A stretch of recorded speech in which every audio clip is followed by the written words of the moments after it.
जय माँ काली। हम सभी पर माँ की कृपा हमेशा बनी रहे। क्या कोई अपने मंत्र की शक्ति, अपने मंत्र की ऊर्जा किसी और को दे सकता है? खास तौर से पति पत्नी। अगर पति पूजा पाठ करता है, मंत्र जाप करता है, तो क्या वो अपनी पत्नी को दे सकता है? या फिर जो पत्नी होती है वो मंत्र जाप करती है, तो वो किस तरीके से अपने पति को अपना मंत्र जाप दे सकती है? शास्त्रों में इसका बहुत ही अच्छे से विधान बताया गया है, उल्लेख मिलता है। और आमतौर पर भी पंडित ब्राह्मण जो होते हैं वो बताते ही हैं। और गुरु शिष्य परंपरा में भी जब भी किसी शिष्य के ऊपर मुसीबत आती है, परेशानी आती है, तो गुरु अपने मंत्र की ऊर्जा, अपने मंत्र की शक्ति अपने शिष्य को देता है। उसकी चाहे वो प्राण रक्षा हो, या फिर नकारात्मक शक्तियों से रक्षा हो, या फिर शक्तिपात हो।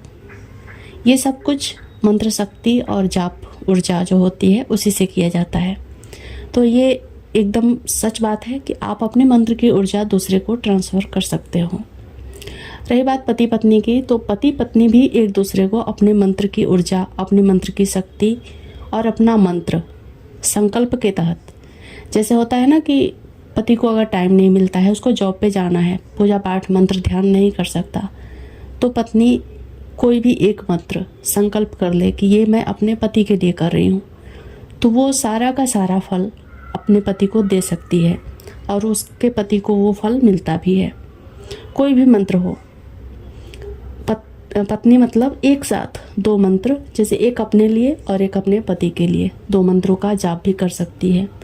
और दूसरे देवी देवताओं का, यानी कि एक देवी देवता का नहीं, मतलब मान लीजिए पति को हनुमान जी उसके इष्ट हैं, पत्नी के इष्ट कोई और हैं, तो वो दोनों इष्ट का जाप संकल्प के जरिए एक अपने लिए और एक अपने पति के लिए कर सकती है, और उसका जाप पूरी तरह से सफल होता है। ये सिर्फ पत्नी के लिए लागू होता है, पति के लिए नहीं।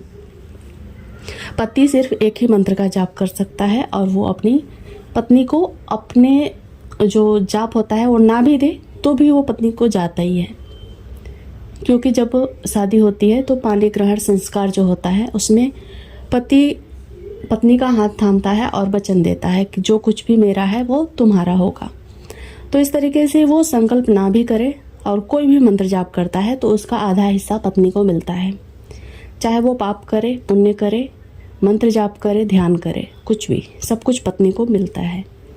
लेकिन पत्नी का किया हुआ बिना संकल्प के, अगर वो नहीं करती है, ऐसा संकल्प नहीं करती है कि मुझे ये मंत्र और इसकी शक्ति, इसकी ऊर्जा मेरे पति को देना है, तो वो पति को नहीं मिलता है, वो सिर्फ उसके लिए होता है।